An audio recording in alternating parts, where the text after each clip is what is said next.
Bore da.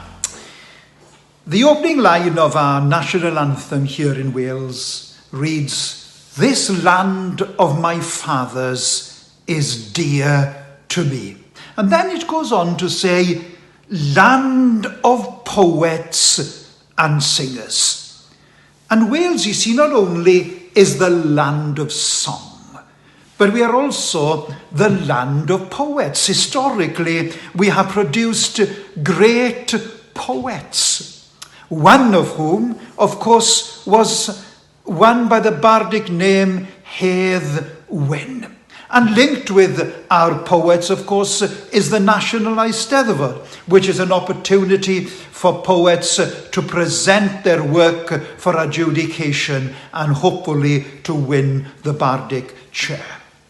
Hedd Wyn, or as his proper name was, of course, Ellis Humphreys Evans. Ellis Humphreys Evans was born in Transfynydd in Meirionethshire, and he submitted a poem for adjudication at the Birkenhead Eisteddfod in 1917.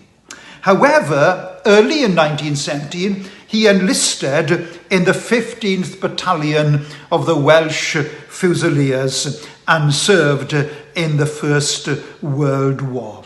He started composing his poem before he left for war at Transfynydd, and then completed it probably in the trenches at Litherland, and it was posted from France.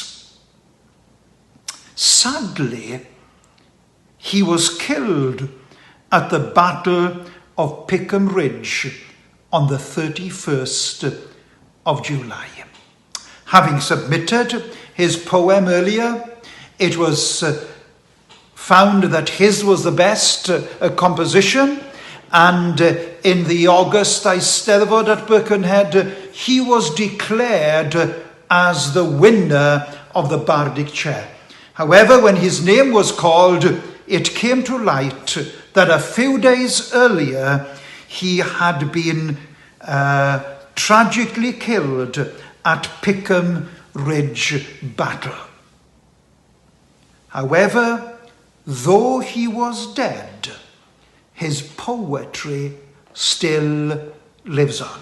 He has gone down in Welsh history as the only bard who was never crowned in the bardic chair because he had lost his life. His poetry lives on, and he has been a blessing to Welsh-speaking Wales ever since. He never saw the reward for his work in this life. And that reminds me, the story of Hedd Wyn reminds me of us as Christians.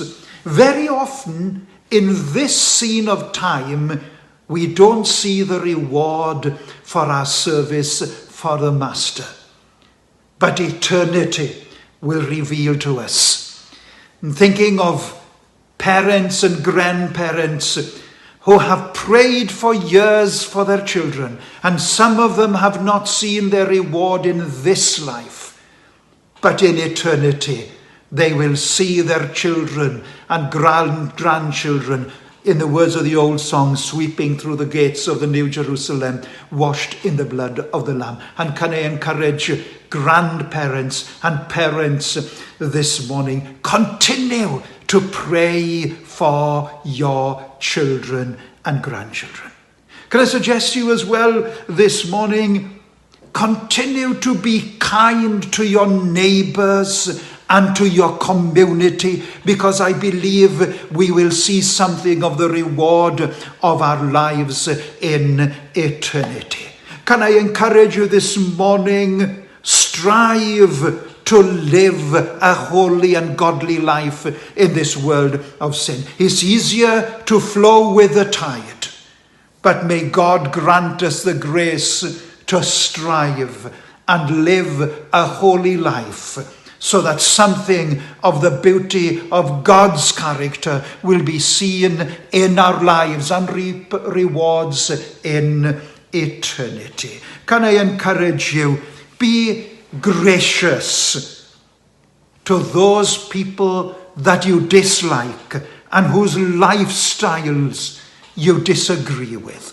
Be gracious, because again I believe it will reap rewards in eternity. Like Heddwyn, we may not see the reward in this life, but in eternity, I believe there will be those who will come up to us and say, I am here today because of something you said or did, or the way you lived your life, and it spoke to me. I'm thinking of the words of Hebrews 11 and verse 4. By faith, Abel brought God a better offering than Cain did.